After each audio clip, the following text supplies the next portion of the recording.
நான் வேதனையோட கடந்து துடிச்சிட்டு இருக்கேன். நீங்க கம்முனு இருந்தா எப்படி? எனக்கு ஒரு வழி சொல்லுங்க மாமா. உங்ககிட்ட தான் கேட்டுட்டு இருக்கேன். சும்மா இருந்தா எப்படி? எனக்கு பணம் வேணும், வாங்கி கொடுங்க மாமா. உங்க பிள்ளைகிட்ட பணம் வாங்கி கொடுங்க மாமா. எந்த பிள்ளைகிட்ட? எந்த பிள்ளையா? உங்க மூத்த பிள்ளை குமார்கிட்ட தான். பணம் வாங்கி கொடுங்க. என்கிட்ட ஏன் சொல்றீங்க மாமா? என்ன மாமா இப்படி சொல்றீங்க? இந்த குடும்பத்துல பெரியவர் நீங்க. உங்ககிட்ட சொல்லாம நான் வேற யார்கிட்ட சொல்றது? எப்ப சொல்றீங்க? ஆரம்பத்துல சொன்னீங்களா? அப்ப என்ன சொன்னீங்க? போஸும் கோபியும் வியாபாரம் பண்றாங்க, அவங்கள விட போட்டிக்கு பெருசா பண்ணணும்னு சொன்னீங்க. அப்ப என்ன கேட்டீங்களா? இப்பவும் சொல்றீங்க? ஈஸ்வரி,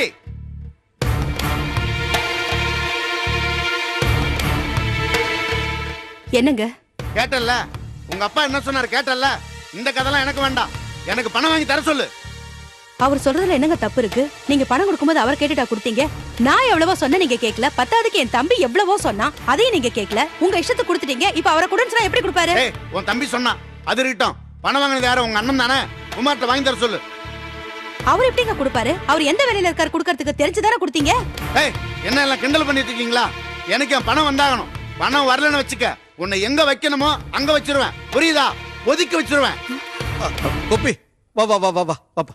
பா, தலதிபாலாம் எப்படி இருந்துச்சு? நல்லா இருந்துச்சுப்பா. சம்பந்தி சந்தோஷப்பட்டாரா? அங்க எல்லாரும் சந்தோஷப்பட்டாங்களா? உனக்கு சந்தோஷமாமா? கோபி, அங்க என்ன பிரச்சனை? ஒண்ணும் இல்லப்பா. இல்லப்பா, அங்க என்ன நடந்துச்சு? ஒண்ணும் நடக்கலப்பா.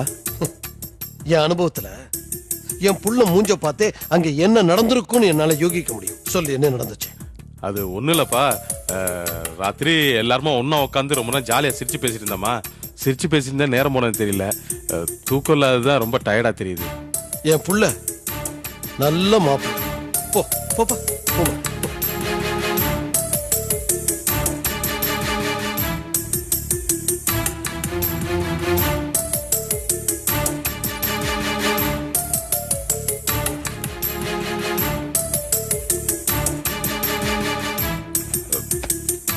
கோபி, நான் போய் மேல இருக்கேன். 10 நிமிஷம் ரெஸ்ட் எடுத்துட்டு வரேன். நீ நல்லா ரெஸ்ட் எடுத்துட்டு வா. விஜய், டயர்டா இருக்கும், டீ ஒன்று போட்டுத்தாங்க. சரிங்க.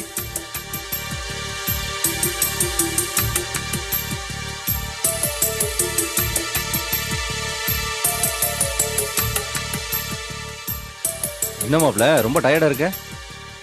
ஆமா, பஸ்ல வந்த டயர்டு. கடைசி சீட்டு தூக்கி தூக்கி வேற போட்டுச்சு.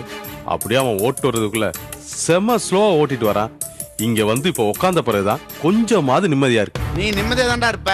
ஏன் இருக்க மாட்டா? நான் இந்த நிலைமையில இருக்கும்போது நீ நிம்மதியா தான் இருப்ப.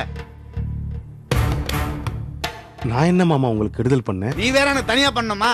அதான் உங்க அண்ணன் குமார் எனக்கு மொத்தமா திரட்டி கொடுத்துட்டான். திருநெல்வேலி அல்வாவியா? டேய், திருநெல்வேலி அல்வாலடா, தீபாவளி அல்வான்னு மொத்தமா கொடுத்துட்டான். சும்மா இருந்த என்ன பிசினஸ் பண்ணலாம், பட்டாசு கடை வைக்கலாம் கூட்டு போயிட்டு பணம் எழுந்ததோட மட்டும் இல்லடா, வெடிச்சு சதறிய முகத்தை பாடுறான். வெளியில போக முடியுமாடா? கோபி, எனக்கு ஒரு வழி சொல்லி ஆகணும். யோ, இவ்வளவு நேரம் வெளியே மாமாட்ட கத்திட்டு இருந்த. இப்பதான் கோபி ஊர்ல இருந்து வந்திருக்கான். இப்ப அவன்கிட்ட பஞ்சாயத்து வச்சிட்டியா? பேசாம கையில ஒரு உடுக்கு எடுத்துட்டு தெரு தெருவா போய், சாமி எனக்கு ஒரு நாயம் இருக்குன்னு சாமி அப்படின்னு போக வேண்டியதானே?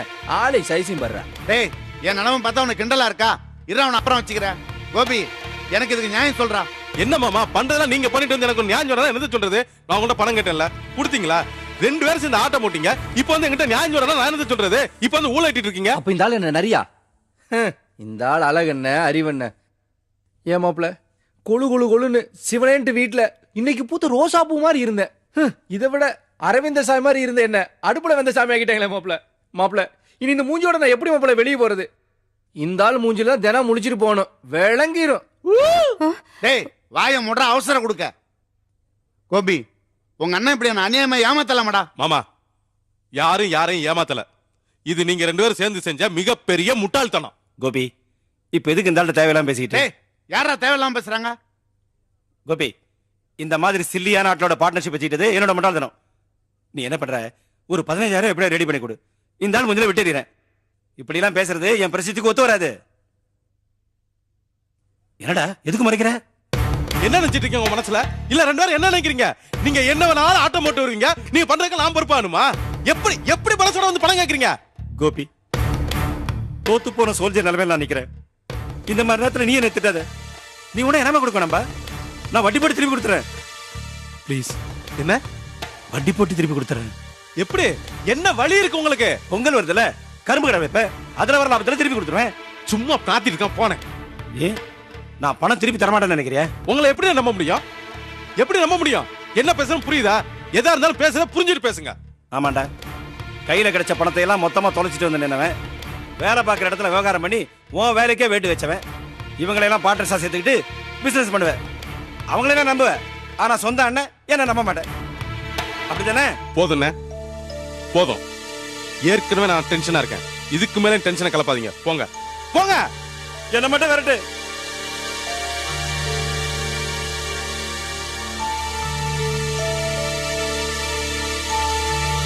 கோபி, குமார் நான் பணம் தரலனா உன் மாமா என்ன ஒதுக்கி வச்சிருவேன்னு சொல்றாருப்பா.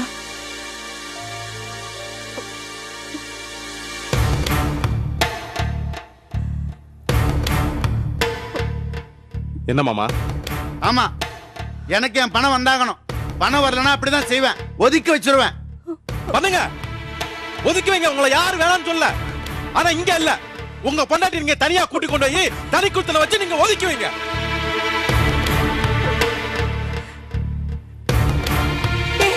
என்னடா இப்படி சொல்ற? எனக்கு ரொம்ப பயமா இருக்குடா. அட ஏக்க, தனி குத்துல விழுந்துருச்சு வராரு, அவருக்கு போய் பயந்துக்கிட்டு சும்மா பூச்சாண்டி கட்டிருக்கா. நீ வேற, அவரா தனி குத்தம் போறதா? கோபி, உன் மாமா எல்ஐசில இருந்து லோன் வாங்கியிருக்காரு. அவர் ஃப்ரெண்டு கிட்டயும் கூட பணம் வாங்கி போட்டிருக்காரு. இந்த பணத்தை நீ தான்ப்பா எப்படியாச்சும் திருப்பி கொடுக்கணும்.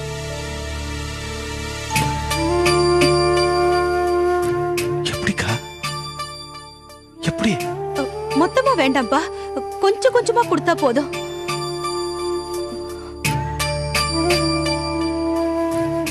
பண்றேன்க்கா, பண்றேன். அதுக்காகத்தான் நான் இருக்கேன். என்ன முடியுமோ பண்றேன்.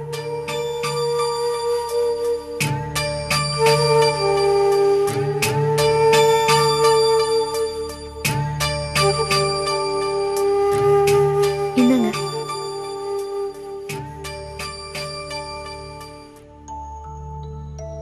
ஏங்க, யார் இந்த வீட்ல என்ன தப்பு பண்ணாலும் நீங்க தான் பணம் கொடுக்கணுமா? இதெல்லாம் கேட்காத விஜி, விடு. அது இல்லைங்க, நீங்க தானே என்ன கணக்கு வழக்கு பார்க்க சொல்லிருக்கீங்க. இது என்ன கணக்குல எழுதுறது? ப்ளீஸ் விஜி, விட்டு.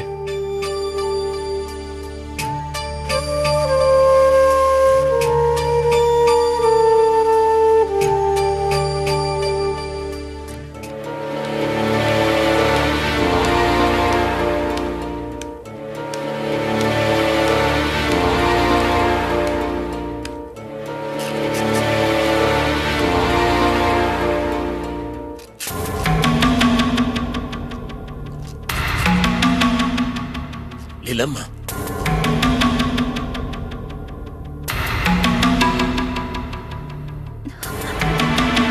அப்பா வாங்கப்பா. வாங்க சம்பந்தி, உட்காருங்க.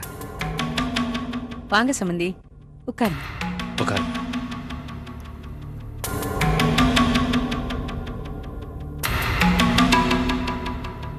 வாங்க மாமா.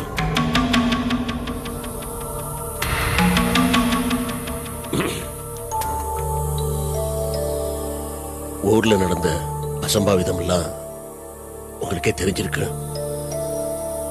அதனால வழக்கம் போல நீங்க கலகலப்பா வரவேற்க மாட்டீங்க பயந்தேன். சொல்ல போனா வரவேற்பு இன்னும் கடுமையா இருக்குன்னே பயந்தேன். உங்களுக்கு எல்லாம் ரொம்ப பெரிய மனசு. பானு சொல்லி உட்கார வச்சிருக்கீங்க. எதுக்கு சம்பந்தி, ஏன் இந்த மாதிரிலாம் பேசுறீங்க? சம்பந்தி, என்னால இப்ப இப்படித்தான் பேச முடியும். என் பொண்ணு லீலா முகத்தை பாருங்க. எப்பவும் நான் வந்தா எப்படி சிரிச்சுட்டு ஓடிடுவா. இவ்வளவு வருத்தமா முகத்தை நீங்க பாத்திருக்கீங்களா? எனக்கு காரணம் தெரியும். அவன் நொந்து போயிருக்கிறா. அப்பா, வருத்தப்பட்டு பேசாதீங்கப்பா. என் நிலைமை உங்களுக்கு புரியலையாப்பா? நான் வருத்தப்படுறது நியாயம் தானே? அம்மா, நான் உண்மையில குத்தம் சொல்லமா? இந்த பாரு, உன்னை பெத்த தாப்பண்ணா உன் முன்னால் நான் இன்னைக்கு தலை குடிச்சு உட்காந்துருக்கேன்னா அதுக்கு ஒரு காரணம் இருக்கு. என்னப்பா பெருசா காரணம்? தர்மாடி அடிக்கிற மாதிரி ஆளாளுக்கு இவரை பேசினப்ப பரிதாபப்பட்டு நீங்க ஒரு வார்த்தை இவருக்காக பேசுனீங்களாப்பா? இவரும் உங்க மகளை கட்டவர் தானே, மருமக தானே, ஏப்பா பேசாம இருந்தீங்க? இல்லம்மா, அப்படி எல்லாம் பேசாதம்மா. என் மனசுல தோன்றது இல்ல உடைச்சு பேசுற நிலைமையில ஆண்டவன் என்ன வச்சிருக்கான் இல்லையே. நான் யாருக்குன்னுமா பேசுவேன்? விடுங்க சம்பந்தி. இல்லைங்க, என்ன பேச விடுங்க. இல்லம்மா, அந்த வீட்டுல இருந்த நிலைமையை கொஞ்சம் யோசிச்சு பாரு. அந்த அருந்ததி பொண்ணு, எந்த வீட்டு பொண்ணு, நம்ம வீட்டுக்கு தீபாவளிக்கு விருந்தாளிய வந்தவ. அதுகிட்ட போய் நான் பேச முடியுமா? மாணிக்க மாப்பிள்ள குணமும் உனக்கு தெரியும். அவர்கிட்ட போய் நான் வாதாட முடியுமா? நீ சொல்லு. அப்பாவோட தர்ம சங்கடமா நிலைமையை கொஞ்சம் யோசிச்சு பாருமா. இல்லம்மா, இப்ப உங்க வீட்டுக்குள்ள வந்து என் நிலைமையை விளக்கி சொல்லி என்ன புரிஞ்சுக்கணும் உங்களை கெஞ்சி கேட்க முடியுது. ஆனா இதே வார்த்தைய மாணிக்க மாப்பிள்ள வீட்டுக்குள்ள போய் ராசம்மா முன்னால கேட்க முடியுமா? இது நடக்கிற காரியமா? அப்போ அடாவடி பண்றவங்களுக்கு தான் காலம், எலிச்சவங்க எல்லாம் பாவம், அப்படித்தானே? தயவு செய்து இப்படி எல்லாம் பேசாத குழந்தை. அப்ப ஏற்கனவே நொந்து போய் வந்திருக்கிறேன். மாணிக்க விட்ட ஆளுங்க மாதிரி இல்லைன்னு சொன்னேம்மா. இத நீ பாராட்டத்தானே எடுத்துக்கணும். நீயே இப்படி கேள்வி கேட்க ஆரம்பிச்சா நான் என்னதான் பண்ணுவேன்? என்ன சம்பந்தி, நீங்க இந்த அளவுக்கு இறங்கி வந்து பேசுறது எனக்கு ரொம்ப மனசு சங்கடமா இருக்கு. கொஞ்சம் அமைதியா இருங்க சம்பந்தி. இவங்கெல்லாம் யாரு? உங்க மக, உங்க மருமகன். இவங்களை திட்டலாம், அடிக்கலாம், எல்லா உரிமையும் உங்களுக்கு இருக்கு. அதனால உங்க ஸ்தானத்தை விட்டு நீங்க இறங்கி வரவே வேண்டாம் சம்பந்தி. அதுவும் இல்லாம லீலா உங்களையெல்லாம் புரிஞ்சிக்காத அளவுக்கு முட்டாளா என்ன? எல்லாம் புரிஞ்சுக்குவா சம்பந்தி. எனக்கு தெரியும் சம்பந்தி. ஆனா எனக்குள்ள இருக்கிற பயத்தை நீங்க எல்லாரும் புரிஞ்சுக்கணும். எனக்கு எத்தனையோ பிரச்சனைகள் இருக்கு. அதை கண்டெல்லாம் நான் பயப்படல. என்னோட ஒரே பயம் காலத்துக்கு என் குழந்தை ஒத்துமையா இருக்கணுமே தான். என் காலத்துக்கு பிறகு அவங்க ஒத்துமையா இருக்கணும்னு ஆசைப்படுறேன். ஏதாவது ஒரு காரணத்தினால அவங்களுக்குள்ள ஒரு சச்சரவு வந்து அவங்க பிரிஞ்சு போயிட்டேன், உயிரோடய இருக்க மாட்டேன். அப்பா, அந்த மாதிரி எதுவும் நடக்காத சம்பந்தி.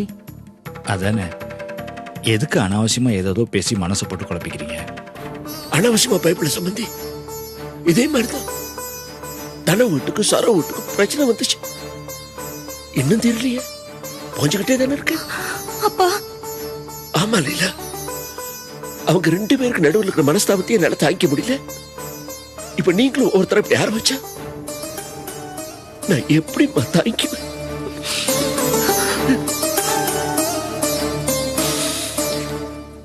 சம்பந்தி, தயவு செஞ்சு கண் கலங்காதீங்க சம்பந்தி. உங்க நல்ல மனசுக்கு அந்த மாதிரிலாம் எதுவுமே நடக்காது. மாமா, தயவு செஞ்சு கண் கலங்காதீங்க. நீங்க பயப்படுற மாதிரி எங்களால எந்த பிரச்சனையும் வராது. ஆமாப்பா, நீங்க கண் கலங்குறத பாக்குற தெம்பு எனக்கு இல்ல. எந்த பிரச்சனையும் வரதுக்கு நாங்க காரணமா இருக்க மாட்டோம்ப்பா. சரிடா, ரொம்ப சந்தோஷம்.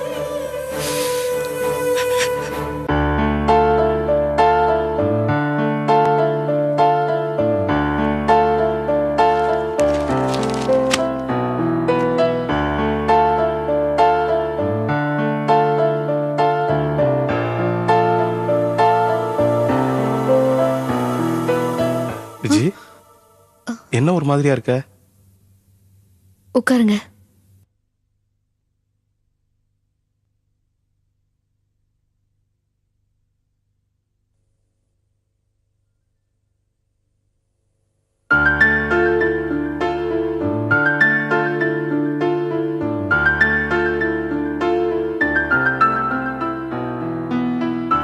என்ன விஷயம்? பலமான யோசனையில இருக்கிற மாதிரி இருக்கு. அப்பாவை பத்தி தான் நினைச்சிட்டு இருந்தேன். இந்த வயசுலயும் அவரோட நிலைமைய பாத்தீங்களா? ஒவ்வொருத்தரோட பொல்லாப்புக்கு பயந்துகிட்டு, யாரு என்ன சொல்லுவாங்களோன்னு பயந்து எல்லாரையும் அனுசரிச்சு நடந்துக்க வேண்டிய நிலைமை இருக்கேன். பாவம் இல்லையா? என்ன பண்றது விஜி?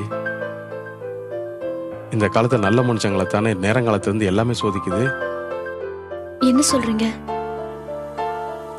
ஆமா விஜி, மத்தவங்கள பத்தி கவலைப்படாம தான் நினைக்கிறத பத்தி மட்டுமே பேசிட்டு இருக்கவங்களும் இருக்காங்க. நம்ம லட்சுமண மாமா மாதிரி. நல்லா யோசிச்சு பாரு. அவர் என்னைக்காது என்னடா நம்ம இப்படி பேசுறோமே, மத்தவங்க என்ன நினைப்பாங்க, அது மத்தவங்களை எவ்வளவு தூரம் காயப்படுத்துங்கிற பத்தி கொஞ்சமா யோசிச்சு பார்த்தார? இந்த மாதிரி ஆளுங்களுக்கெல்லாம் மனக்குழப்பம், மனசாட்சி, தர்ம சங்கடம் அப்படின்னா என்னன்னே தெரியாது. ஆனா மாமா அப்படியா? பவானில இருந்து, எங்க அப்பால இருந்து, ராஜம்மா வரைக்கும் யார் மனசுமே நோவக்கூடாதுங்கிற ஒரு நல்ல எண்ணம் அவர்கிட்ட இருக்கு. என்னைய பொறுத்த வரைக்கும் அந்த நல்ல எண்ணம் தான் அவர் இந்த அளவுக்கு போட்டு கஷ்டப்படுத்துதுன்னு நினைக்கிறேன். நீங்க சொல்றது கரெக்ட் தாங்க. எப்பவும் ஒரு புல் பூண்டுக்கு கூட தன்னால எந்த ஒரு கஷ்டமும் வந்துடக்கூடாதுன்னு நினைக்கிறவர் தான் எங்க அப்பா. ஆனா ரோட்ல போற நாய் பூனை முதல் கொண்டு அவர் சீண்டி பார்த்து வேதனைப்படுத்துதுங்க. இதுக்கு நம்ம என்ன செய்ய முடியும்? அவர் வாங்கிட்டு வந்த வரம் அப்படி.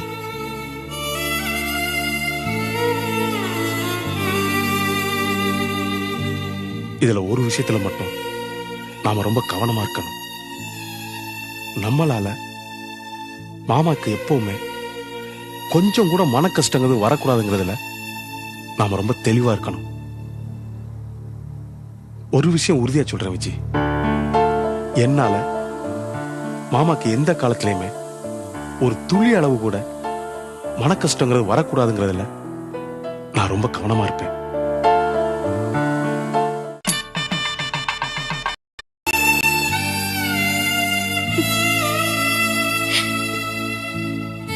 என்னங்க நீங்க இப்படி எல்லாம் பேசுறீங்க? உங்களால எந்த காலத்திலயும் எங்க அப்பாக்கு மன கஷ்டம் வராதுங்க. என்ன நீங்க நடந்தது எல்லாம் மறந்துட்டு என்னை ஏத்துக்கிட்டது எவ்வளவு பெரிய விஷயம் தெரியுமா?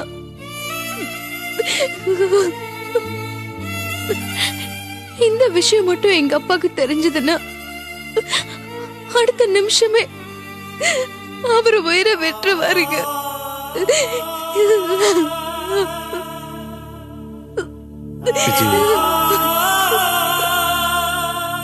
நீ ஏன் தேவையில்லாம பழசையே பேசிட்டு இருக்க? இதெல்லாம் மறந்த விஷயம். நீ எப்ப பார்த்தாலும் மறுபடியும் மறுபடியும் அதை இழுத்தே பேசிட்டு இருக்க. முதல்ல இதெல்லாம் விட்டு. நான் சொல்ல வந்த விஷயமே வேற. மனுஷங்களை சரியா புரிஞ்சுக்காம இருக்கிறதா எல்லா பிரச்சனைக்குமே காரணமா இருக்கு.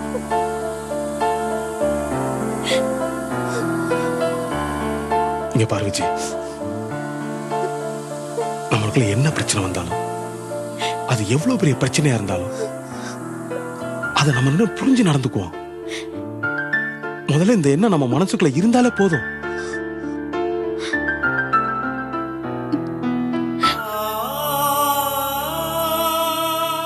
நல்லா புரியுதுங்க. உங்க மேல உள்ள நம்பிக்கையில சொல்றேன். ஒரு நெல் முனை அளவு கூட நம்மளால எங்க அப்பாக்கு எந்த ஒரு கஷ்டமும் வராது. நான் நிச்சயமா சொல்றேங்க.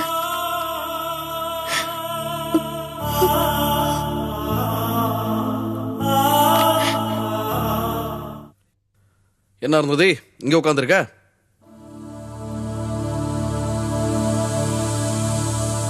என்ன ஒரு மாதிரி இருக்க? ஒண்ணுதான் கேக்குறேன், என்னாச்சு? ஒண்ணும் இல்ல.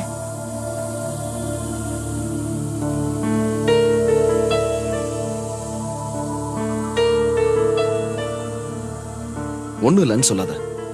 நீ சொல்ற விதத்திலே தெரியுது ஏதோ இருக்குன்னு. என்ன பிரச்சனை சொல்லு. நத்திங். என்கிட்ட என்ன ஒளிவு மறைவு? உன் முகம் சாதாரணமா இல்ல, ஏதோ போல இருக்க. இப்பன்னு இல்ல, அழகர்குளம் போனப்பல இருந்து அப்படிதான் இருக்க. என்ன பிரச்சனை இருந்தது? மனசுல ஏதாவது பிரச்சனை இருந்துச்சுன்னா அதை உடனே வெளியில பேசிடணும். அப்பதான் மனசுல உள்ள பாரம் குறையும். இல்லனா பிரச்சனை பெருசாயிட்டே தான் போகும். நீ பேசாம இருந்ததுனாலதான் இத்தனை பிரச்சனையும். யோசிச்சு பாரு, அழகர் குளத்துல யார்கிட்டயாவது முகம் கொடுத்து நீ பேசினியா? பேசிருந்தீங்கன்னா இத்தனை பிரச்சனையும் ஆரம்பிச்சிருக்குமா சொல்லு? ஓஹோ, என்னால தான் பிரச்சனை ஆரம்பிச்சதுன்னு சொல்றீங்களா? நல்லா இருக்குங்க. அங்க இருந்தவங்க தான் பிரச்சனைக்காக அலைஞ்சாங்க. நான் எப்படி இருந்தாலும் சரி, அங்க பிரச்சனை நிச்சயமா வந்திருக்கும். என்னாச்சு? நான் சாதாரணமா தானே கேக்குறேன். அதுக்கே இவ்வளவு கோவமா ரியாக்ட் பண்ற? ஏன்னா நீங்க என்ன ப்ளேம் பண்றீங்க. காரணம் இல்லாம ஏன் தலையை உருட்டினா அதை என்னால் தாங்கிக்க முடியாது. ப்ளீஸ் அருந்ததி, கேஷுவலா சொல்றதெல்லாம் முதல்ல சீரியஸா எடுக்காத. உன்னை குத்த சொல்லணுங்கிற நோக்கத்தோட சத்தியமா நான் அந்த பேச்ச ஆரம்பிக்கல. நீ ஏதோ மனசு வருத்தப்பட்ட மாதிரி தெரிஞ்ச, உன்னை சமாதானப்படுத்தலாங்கிற ஒரே நோக்கத்தோட தான் சத்தியமா நான் அதை பேச ஆரம்பிச்சேன். இல்லையே, நீங்க என்ன சமாதானப்படுத்துற மாதிரி அனுசரணையா எதுவும் பேசலையே. நான் அனுசரணையா பேசலையா? என்ன பேசுற? நானா சண்டைக்கு இழுக்கிற மாதிரி பேசிட்டு இருக்கேன்? இப்ப அதானே நடந்துட்டு இருக்கு. என்ன கோபப்படுத்துற மாதிரி தானே பேசிட்டு இருக்கீங்க. ஆமா, எனக்கு பைத்தியம் பிடிச்சிருக்கு. என்ன அருந்ததி, உன்னை தூண்டி விட்டு உன்னை சண்டைக்கு எடுத்து எனக்கு என்ன லாபம் சொல்லு? இத பாரு அருந்ததி, ஒரு விஷயம் சொல்றேன், தெளிவா மனசுல வச்சுக்க. சண்டைக்குன்னு அலையறவங்க லிஸ்ட்ல தயவு செஞ்சு நீயும் சேர்ந்துடாத. என்ன வம்பு கலையறவா நினைக்கிறீங்க இல்லையா? நான் அப்படி நினைக்கல. ஆனா அப்படி மாறதுக்கான வாய்ப்புகள் இந்த வீட்டுல ஜாஸ்தியா இருக்கு. ஜாகிரதையா இருன்னு சொல்றேன், அவ்வளவுதான். உங்க வீட்டுல இருக்கிறவங்க எல்லாரும் தான் சண்டைக்கு இழுக்கிறவங்களாவும் சண்டையை வளர்க்கறவங்களாவும் இருக்காங்க. அந்த குடும்பத்துல இருக்க நீங்க அவங்களெல்லாம் விட்டுட்டு என்கிட்ட எதுக்கு அட்வைஸ் பண்றீங்க? இது முட்டாள்தனமா தெரியல? போங்க, முதல் வேலையா போய் அழகர் குளத்துல இருக்க அந்த நாய்களுக்கு போய் அட்வைஸ் பண்ணுங்க. அதை விட்டுட்டு என்கிட்ட வந்து உபதேசம் பண்ற வேலையெல்லாம் வேண்டாம். என்ன பேச்சு பேசுற அருந்ததி? அப்படி என்ன பெருசா பேசிட்டேன்? இத பாரு, அழகர் குளத்துல இருக்கிறவங்களாம் உன்னை விட வயசுல பெரியவங்க, படிச்சவ தானே நீ. சகட்டு மேனிக்கு நீ பாட்டுக்கு நாய்ங்க அதுன்னு